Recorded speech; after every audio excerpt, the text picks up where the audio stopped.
Yes, sir. Can I start? Yes, sir. Yes, sir. Can we Welcome, sir. start? Yeah. Good afternoon. I'm sorry for the delay. I will be talking to you for the next few minutes, mainly about the innovations in healthcare. I just want to defy some of the misconceptions. Can I have the people around just to move this? Yeah. One of the misconceptions is that the poor people can't afford heart operation. Around 12 years ago, in Karnataka state, there was drought for 2 years. Farmers had problem in raising money for the surgeries. See, in our country, our government spends 1% of the GDP on healthcare. Do you know how much US spends on healthcare? What percentage of the GDP they spend? Any idea? Can anybody guess? 10%. What percentage of GDP US government spends? 10%. 9. 10. 18%. 18% of the GDP. And after spending 18% of the GDP, still they have a problem.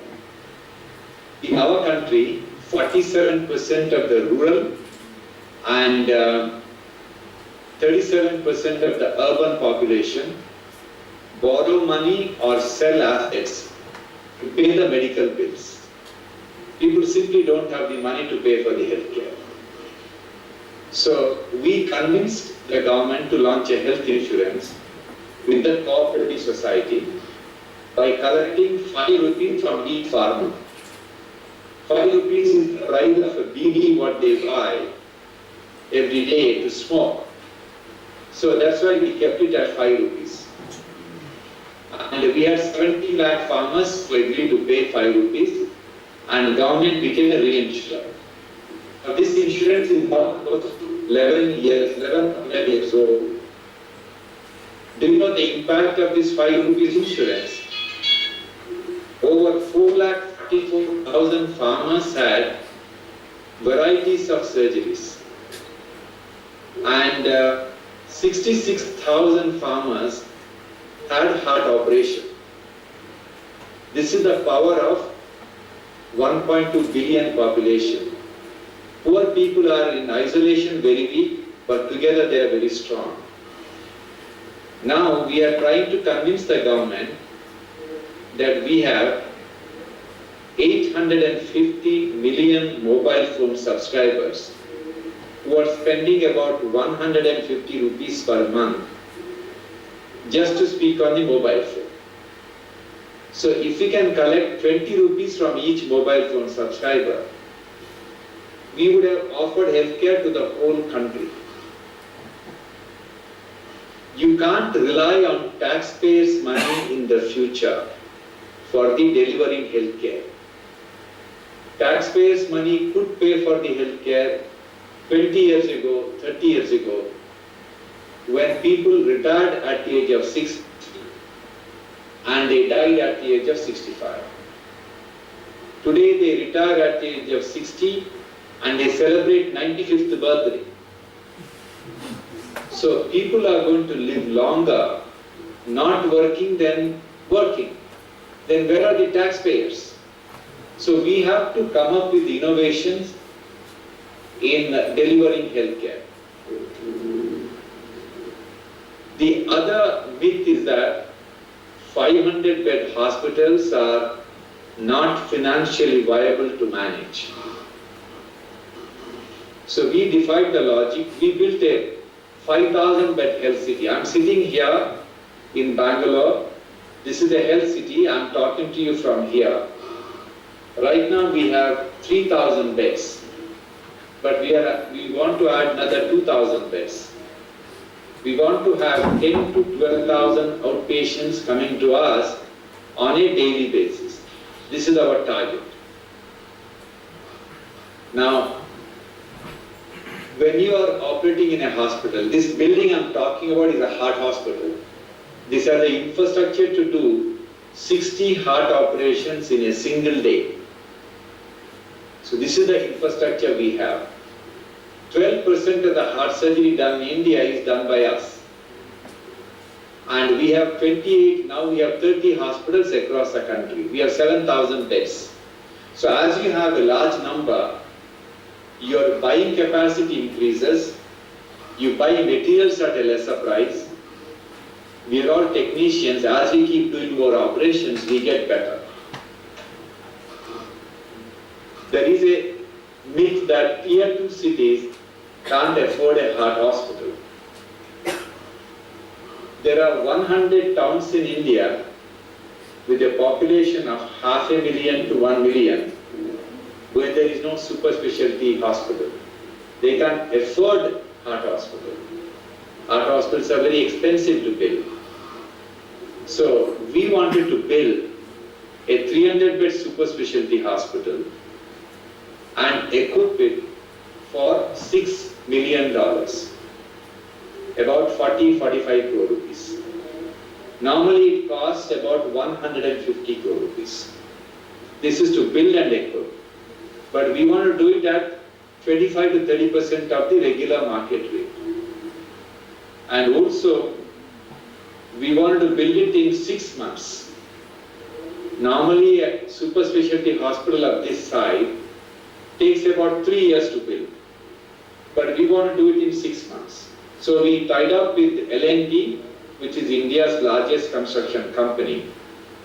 And they agreed to do this and they took the contract. This is the model they designed. And you can see the hospital. The hospital is built, it is functioning.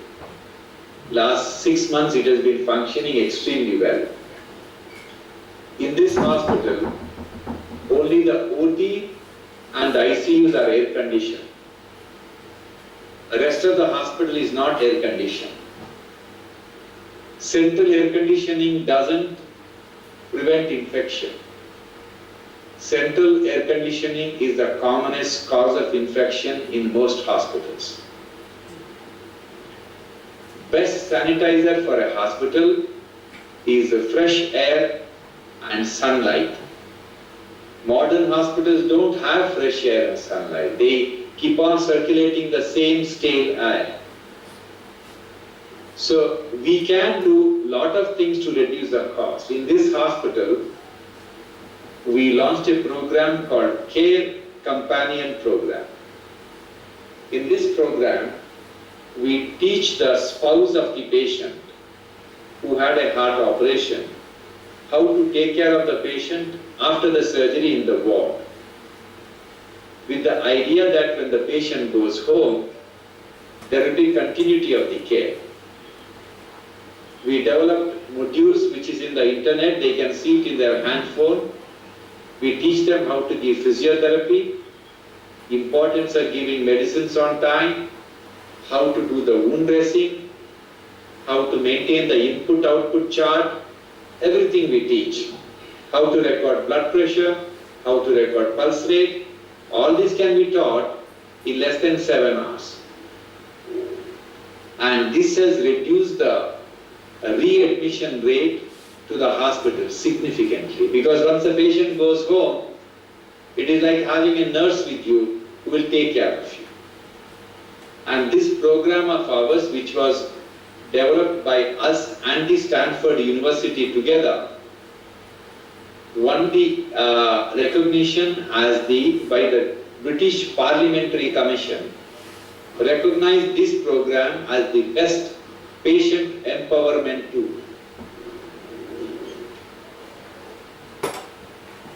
We always like to educate the doctors to understand finance, about how much it costs to do an operation, how much it costs to do any procedure, and what is the cost of healthcare. It is very important for us to get the doctors to understand. Now, why do you want the doctors to teach finance? Is it important? Do you think it is important for the doctors to understand how much it costs to do a gallbladder surgery or a heart operation? Yes. which is the most expensive medical equipment? Can anybody guess? Which is the most expensive medical equipment? MRI. MRI. MRI. Then CT scan, X-ray, X-rays.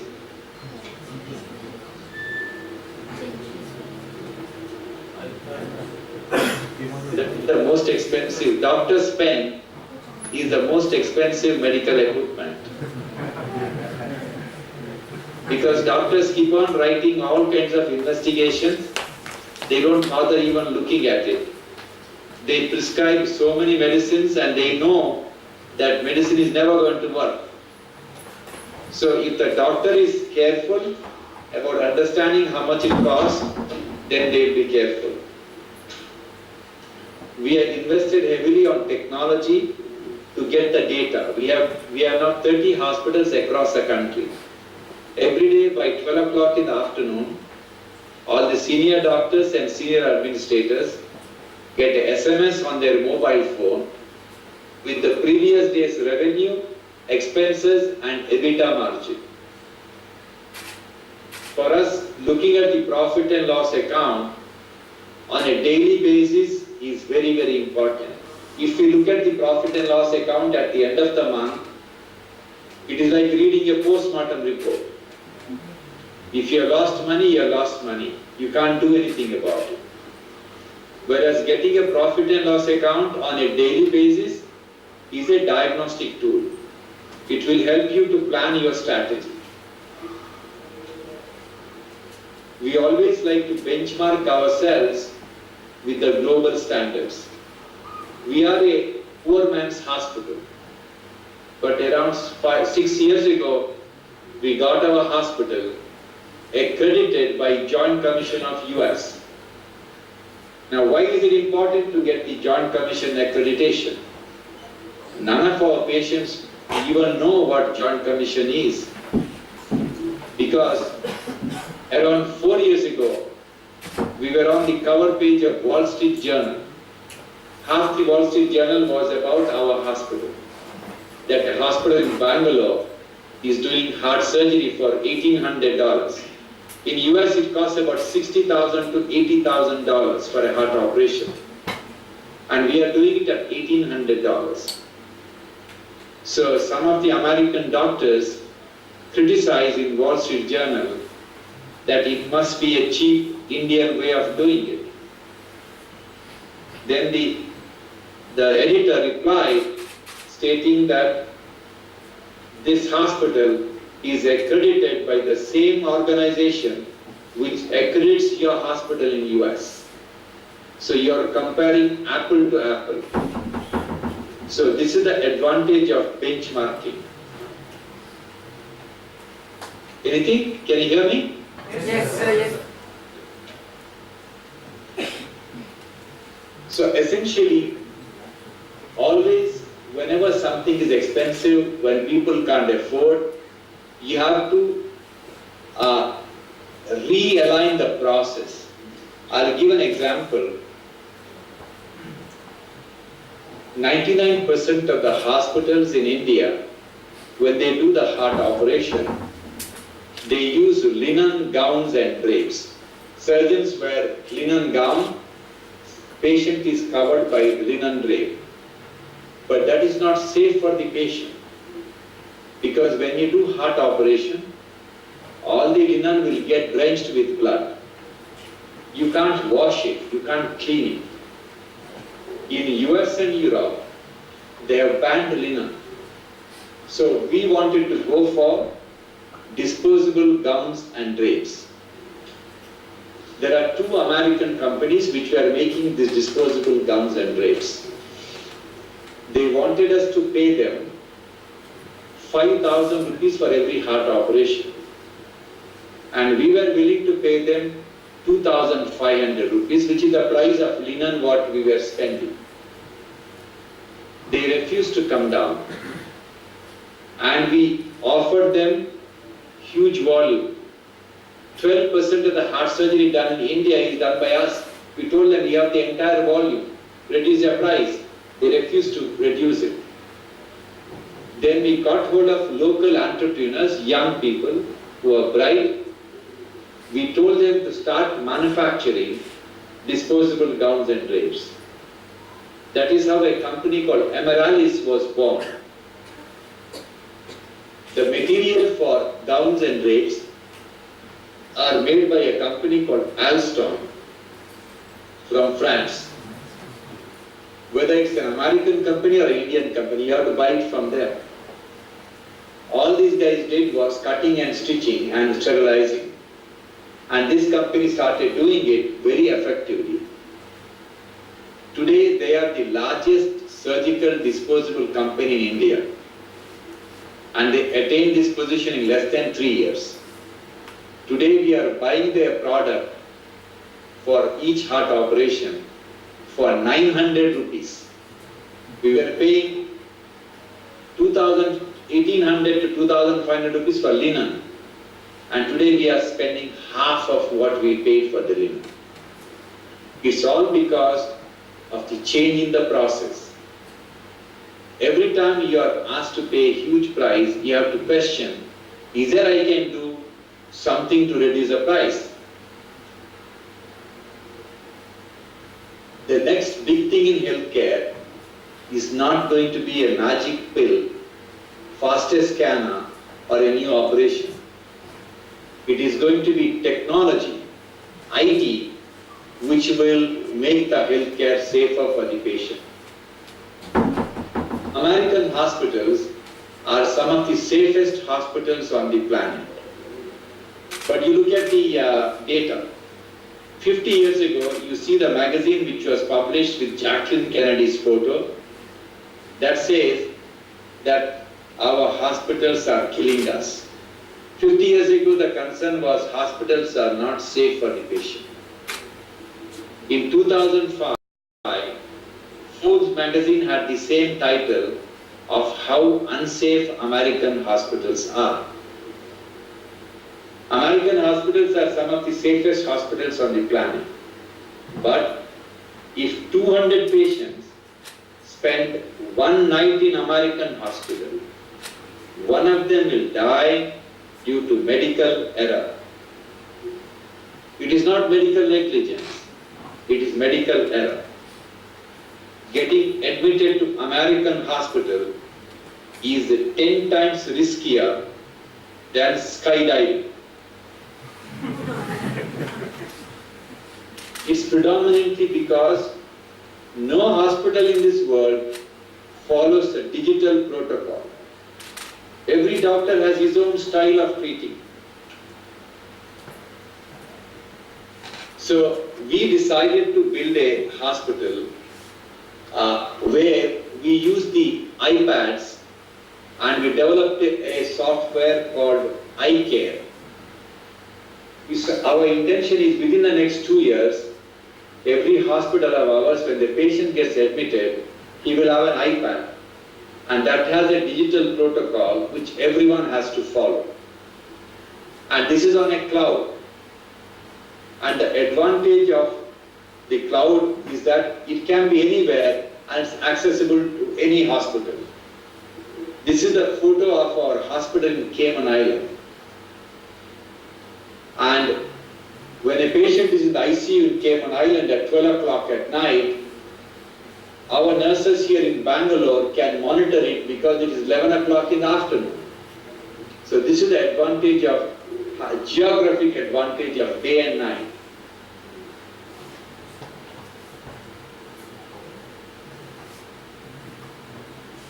I just want to end my talk by stating that healthcare industry is the industry which can create millions and millions of jobs, especially for rural women who are not very educated. We have over 14,000 employees across the country.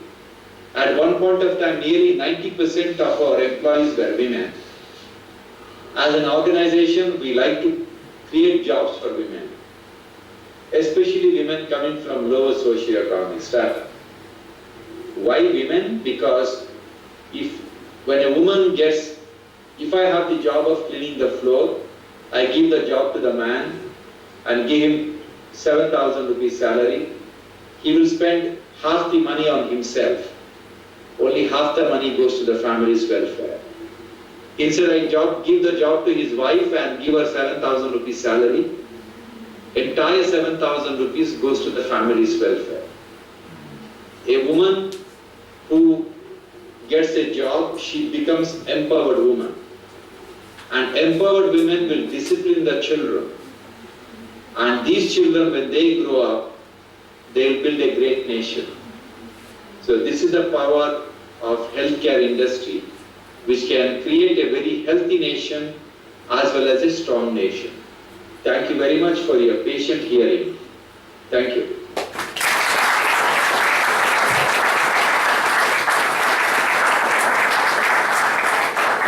Thank you so much, sir. Sir, the students are quite excited to ask you a couple of questions. Do you have your permission? Sure.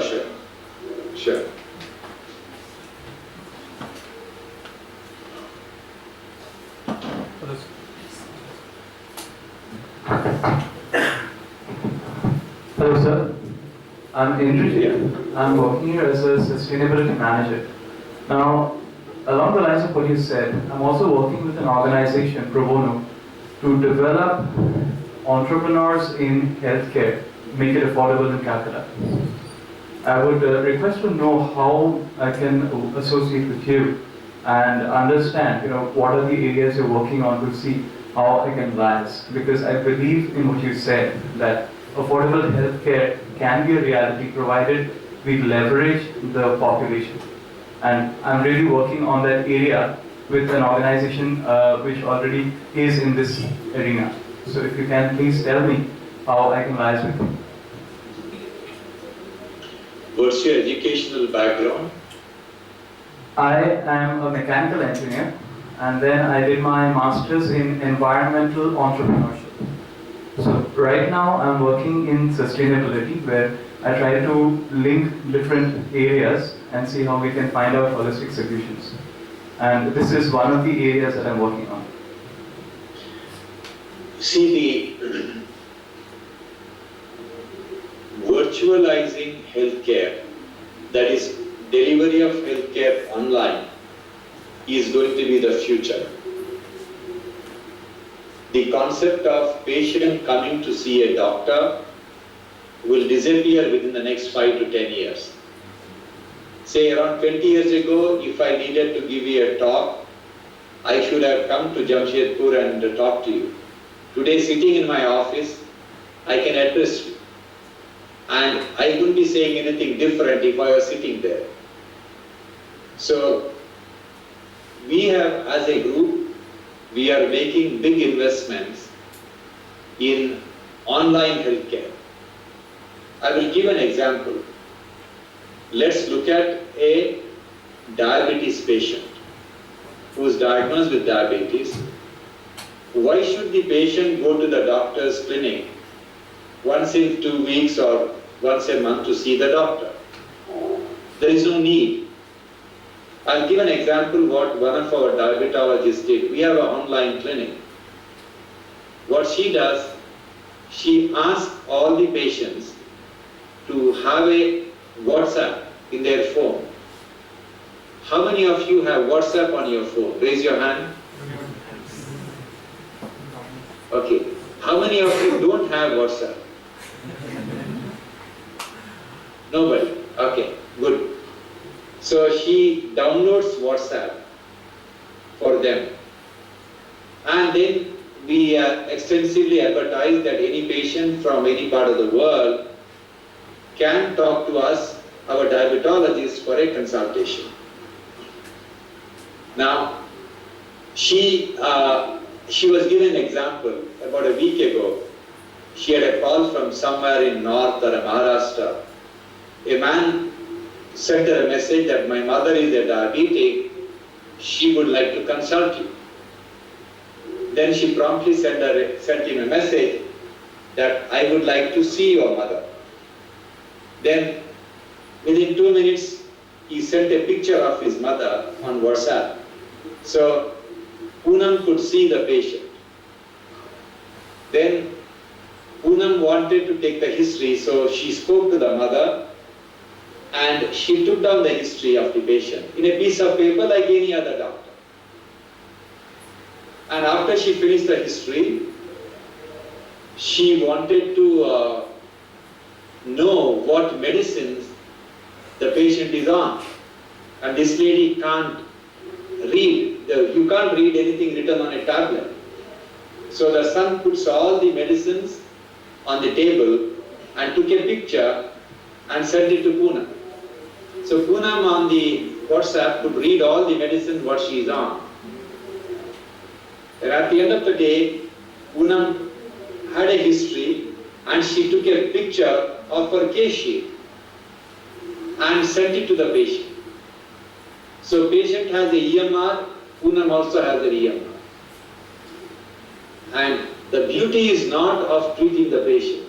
The beauty is Poonam is sitting at home, babysitting her 5-year-old kid. She's not working in the hospital. She's a diabetologist, but she wanted to stay at home to take care of the kid. And today, technology allows doctors like Poonam to stay in any part of the world, take care of their family or do whatever they want and reach out to millions and millions of people. And if you want to make a difference to the patients in healthcare, go for virtualizing healthcare. Because if you develop a model of delivering healthcare to people who you can touch, then there is a limit to which you can expand. But once you virtualize it, it opens up, the whole world is at your service. And all of you should go in that direction, not building brick and mortar hospitals. Thank you. Thank you so much.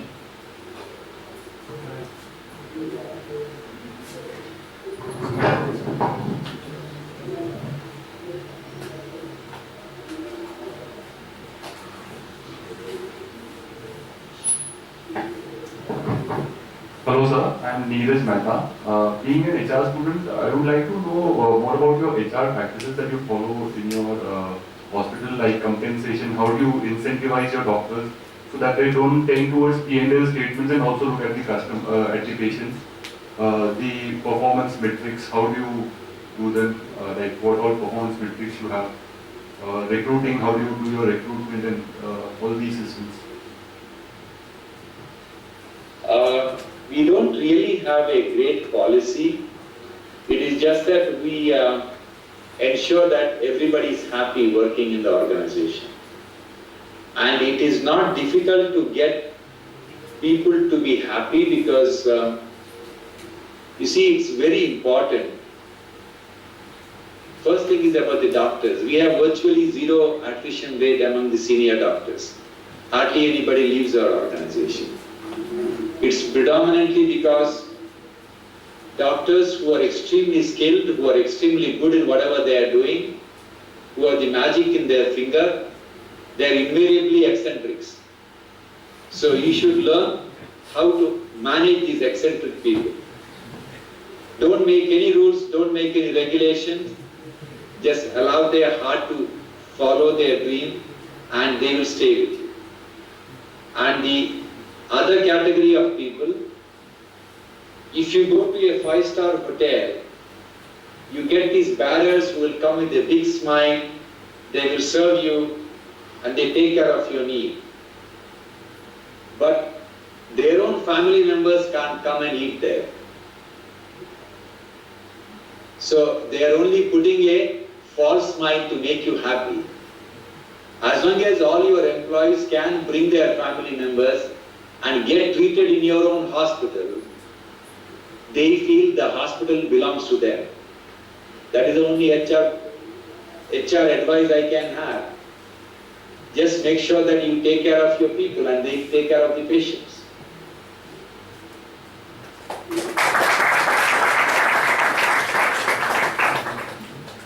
Anything else? Hello sir. So my name is Milind and I have done my Bachelor's of Physiotherapy from Manipal University. And I am from some Meerut.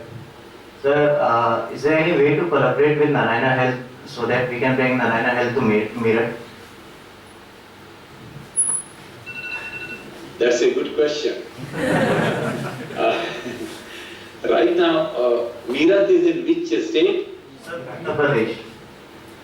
Sorry? Uttar Pradesh. Uttar Pradesh. Yeah, we are building a hospital in Lucknow. Yes, sir. Yeah. Hopefully when the hospital takes off, we will definitely look at Meerut. Yeah. We will definitely consider coming to Meerut. Thank you, sir.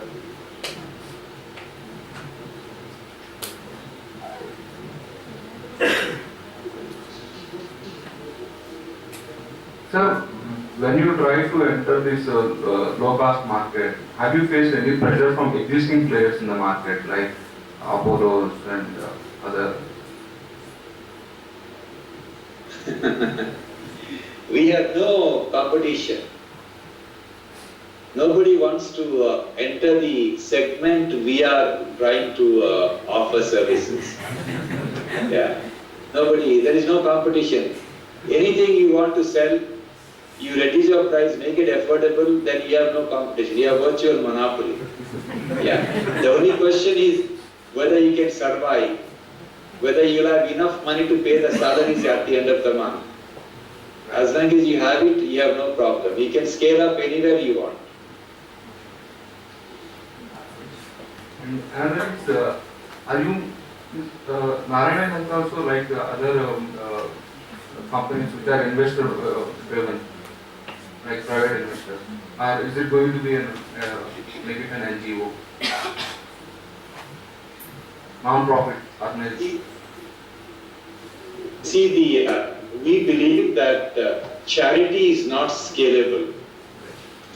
Good business principles are scalable. Our effort is to reduce the cost, make it affordable, and still make some margin so that you have enough money to take care of the interest of the investors as well as the future growth. So it is very, very important that every activity generates money. When Mayo Clinic was formed 100 years ago, the nuns were walking around the hospital with an apron with an inscription which said, "No money, no mission." So it is very, very important for all of us to run a successful, financially viable model, whether it's a hospital, whether it's an education institution or a temple. It has to generate money. But there is no upper limit. Yes. How do you constrain that? That's very important. Yes, you have to learn to differentiate between need and the greed. Yeah, you should understand what is the need and control your greed. Thank you, Sir, sir. we have one last question, if that's okay with you. Sorry? Sir, can we have few more questions if time permits? Yeah, just one question, yeah.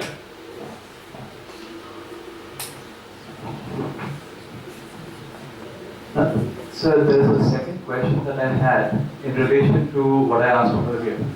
I'm trying to facilitate, I'm acting as a facilitator for entrepreneurs who are already in the medical field and are trying to scale up.